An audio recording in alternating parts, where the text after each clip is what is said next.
ওনারা প্রথমে এক গ্রুপ আসছিল, আমি তাদেরকে বুঝাই দিচ্ছি পুরো বিষয়টা। আচ্ছা ঠিক আছে, তারপরে ওনারা আবার নিয়ে আসছে।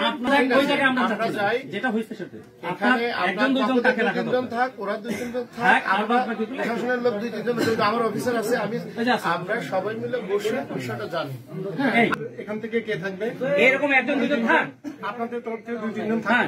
আমাদের তরফ থেকে তো আমার তো কিছুই না এখানে, আমার তো কিছু না। আমার কথাটা আমি একটু ভাঙি প্লিজ ভাই, একটু ভাই প্লিজ।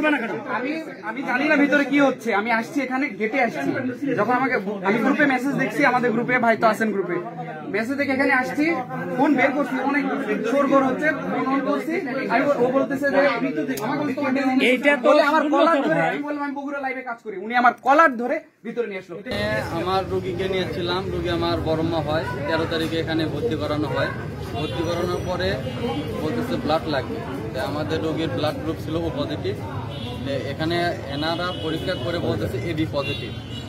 সেই অনুযায়ী আমরা ব্লাড দিই, এবং ব্লাড দেওয়ার পরে রোগীটা মানে ইয়ে হয়ে যায়, প্রেশারটা হাই হয়ে যায়, এবং প্রেশারের দাঁত দিয়ে রক্ত বলেন বের হয়ে যায়। তখন এরা রেফার করে মেডিকেলে রেফার করার পরে ওখানে বলে যে ক্রস ম্যাচিংয়ে ভুল আছে, এখানে আসতেছে একবার ও পজিটিভ, একবার আসতেছে এবি পজিটিভ। সেই কারণে রোগীর সমস্যা হয়েছে। তো এখন কি করা যায়, কোটা আল্লাহ ভরসা, রোগী যে বাঁচে আছে আলহামদুলিল্লাহ। তা আমরা তো ভয় খেয়ে গেলাম, এখন সারা রাত কি যেন হয়। তো সারা রাত ভালো ছিল, 5টা থেকে মানে সব কিছু হলুদ হয়ে আসলো, চোখ মুখ গাটা সব কিছু হলুদ।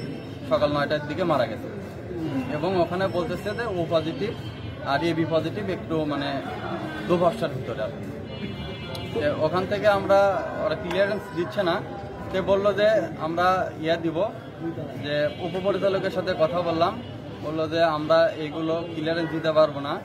তো ওনারা এমনিতে একটা লিখিত দিল যে ব্লাড ক্রসিং ম্যাচিংয়ের জন্য মারা গেছে, মানে ও পজিটিভ ব্লাড গ্রুপ দিছে এবি পজিটিভ, সেই কারণে রোগীটি মারা গেছে। এখানে আসছিলাম যাতে একটু বিচার টিচার পাই, এবং আমরা হচ্ছে গরিব মানুষ, এখানে অনেক টাকা 2 দিনে ব্যয় হয়ে গেছে, প্রায় 40-45 হাজার টাকার মতন ব্যয় হয়ে গেছে 2 দিনে। যা বলছে যে চিকিৎসা বলছে, যে ট্রিটমেন্টের কথা বলছে, যে এক্সরে বা যে কোনো পরীক্ষা নিরীক্ষা সব কিছুই বলা হয়েছে, সব কিছুই আমরা বিল পেড করে দেওয়া হয়েছে।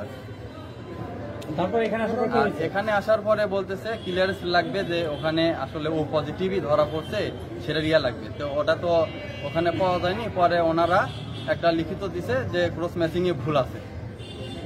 লিখিতটা কই ভাই? লিখিতটা আমি কাগজপাতি সব নিয়েছিলাম, পরে আমার সাথে কিছু সাংবাদিক ভাই ঢুকছে, ঢোকানোর পরে ওদের সাথে টর্চার করছে, এবং আমার সাথে টর্চার করে আমাকে বলে যে তোকে মারা ফেল দেবো, তোকে গায়েব করে দেবো, এটা সেটা হ্যান ত্যান অনেক কিছুই বলছে। আমাকে নিয়ে কাগজপাতি কারা লিছে, ফোন কারা লিছে, ফোন চেক করবে করছে, ফোন রিসেট দেবো, আমি ফোন রিসেট দিতে দেইনি, এবং লক খুলে দেওয়ার সব কিছু চেক করছে, আর কি যেন ডিলিট করছে আমার ফোন থেকে। আমি তারপর থেকে ফোন এখনো চেক করি, কাগজপাতি নিয়ে ইনস্ট্যান্ট টেনে ছিঁড়ে ফেলে দিয়েছে। যে ও পজিটিভ রক্তর যে গ্রুপটা ছিল এবং ডেথ সার্টিফিকেট, ওটাও টানা ছিঁড়ে ফেলে দিয়েছে। কে ছিঁড়েছে? ওখানে ওদেরই কর্মকর্তা। রোগীর নাম হচ্ছে মেরিনা। এখানে নিয়েছিলাম সকাল 11টা 11:30। কবে? 13 তারিখে। বাড়ি কোথায়?